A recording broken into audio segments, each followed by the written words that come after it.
Puss in Boots. Once upon a time, there lived a poor farmer boy who inherited his father's pet cat named Puss. However, Puss was no ordinary cat. He had a wonderful speaking voice. "I am much service," Puss said to the youngest son upon meeting his new master. "I will take care of you and make sure that the world treats you well. I only ask for two things: a pair of boots and a sock."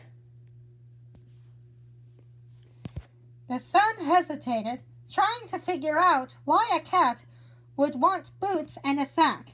Seeing no harm in it, however, he agreed. Puss bowed before the young farmer and promised to do his best to make life better for him. Puss set off into the forest, intending to trap a rabbit for his master's dinner. In no time, his sack was heavy and with one of the biggest rabbits the forest had to offer. This rabbit was so magnificent, in fact, that was fit for a king, which gave Puss an idea. Ooh.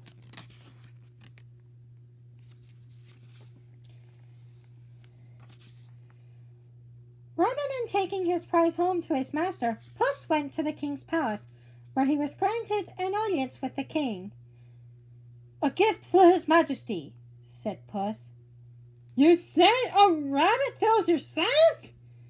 It is bursting at the seams," bellowed the king. "Who sends this gift?"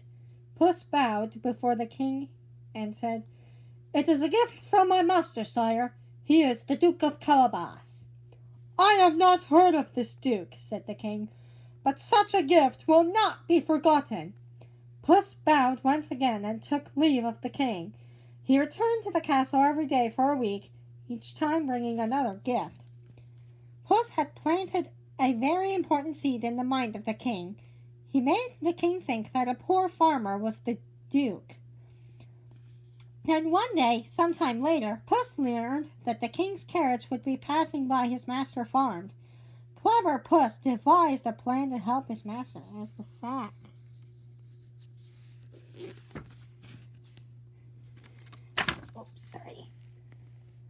The day that the king was to pass to the farm, Puss arranged to have his master working in the river and ran alongside the road. "Master, forgive me for what I am about to do," said Puss, and he shoved his master right into the water. "Help!" yelled Puss as the king passed by in his regal carriage. "Help!" Puss yelled again. "My master is drowning. The Duke of Carabas has been robbed." The king ordered his men to stop at once. They ran to the river and pulled the poor farmer to safety. "My goodness," said the king to the young man, "I am delighted to finally meet the Duke of Carabas. Your gifts these past days have been very generous. I hope that now I may return the favor." The king ordered his men to fetch a set of the king's finest clothes. In no time, Puss's master was dry and sitting next to the king and the king's daughter in their carriage. Oh, he's drowned.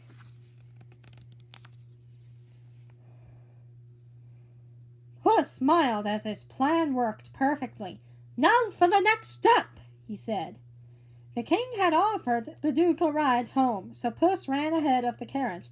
He found some farm hands working near the road. Puss whispered some instructions to them, just as the king pulled next to them. "Tell me, for whom do you work?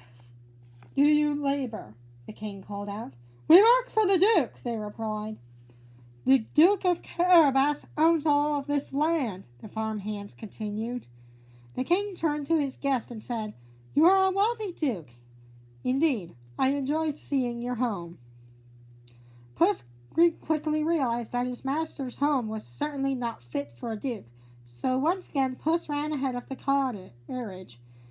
He soon came to a great castle in which dwelled a mean giant. Ooh. The giant was known far and wide for his magical powers. Puss sneaked into the giant's castle.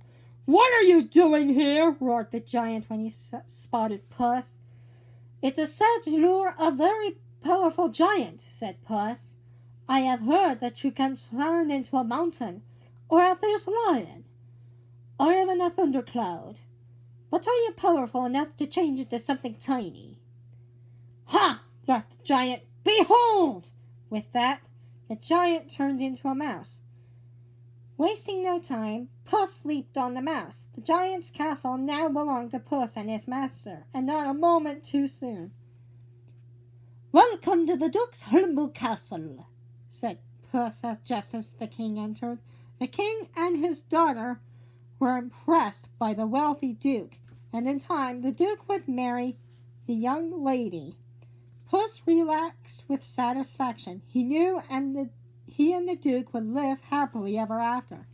Like, comment, and subscribe, and I'll see you next time. Bye.